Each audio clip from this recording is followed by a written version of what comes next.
What's up, family? It's Pastor G, and I'm gonna go again. Today, we're gonna celebrate some of the diversity that makes us unique and special here at Midtown Church. And in just a moment, you're gonna hear from some of my friends sharing stories that are inspired by their favorite dishes of the cultures they are from and that they represent.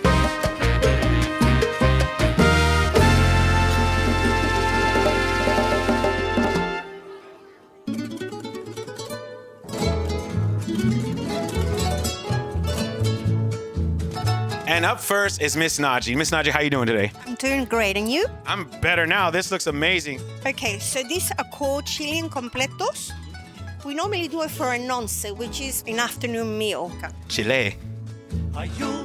How do you piece it together here? You can get any type of this bread, and then you just put your steak in here, like steak. Then you kind of like put whatever toppings you want.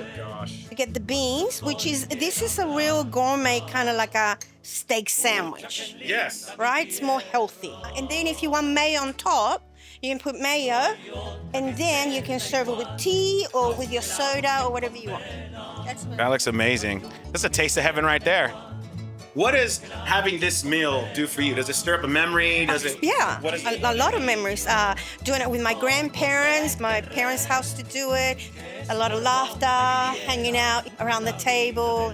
Yeah, it's a great meal to have with friends and family. I mean, I want to be your friend because I'm looking at it and it's giving me memories that I want to make today. How about that?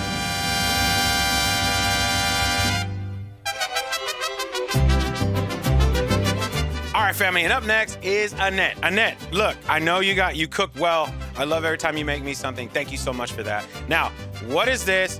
What does it do to you? What emotion does it stem? What story is tied to your dish? So we have birria tacos con arroz y frijoles, and literally this is home. This is like being in the kitchen, making tortillas by hand with my grandma in the kitchen, getting a mess and really being creative in the kitchen and serving a wonderful plate in love and with family.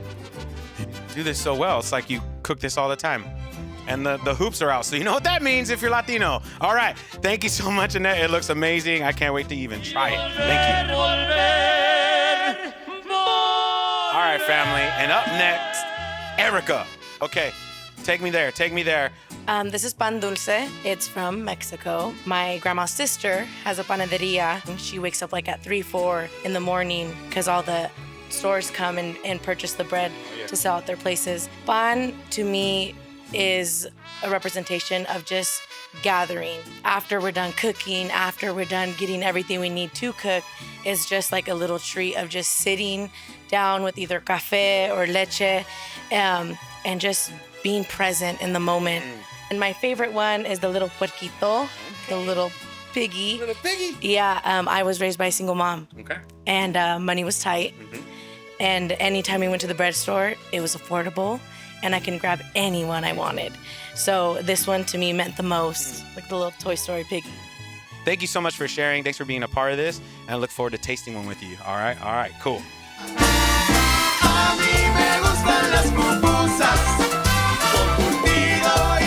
All right, family, up next is Big Merm. What dish do you have, Merm? So this is pupusas with curtido. It's like a Salvadorian coleslaw. It's from El Salvador, and it's a dish that my mom would always make whenever I'd have friends come over and family come over, and it was always like a time of gathering. And it was kind of like our rite of passage of like learning how to make the pupusas in your hand.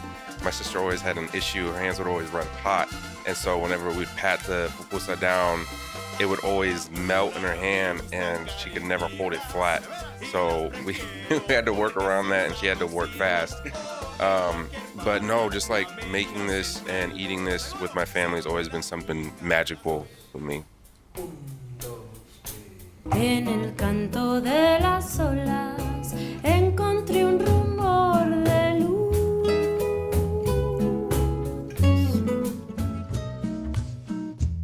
Even in the Latino, Hispanic, and Spanish heritage, there's so much diversity within it. Some of the ingredients are the same, but how it's cooked and how it's prepared is different. So like how God painted with us, every stroke and every texture and every light and every shade is different.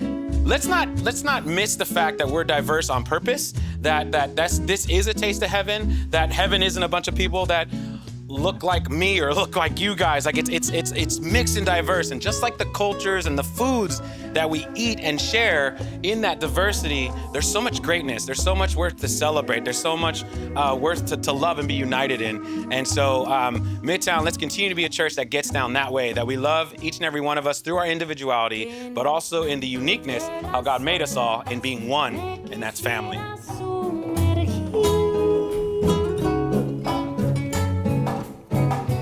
Embriagándome en su aroma, algo nuevo descubrí.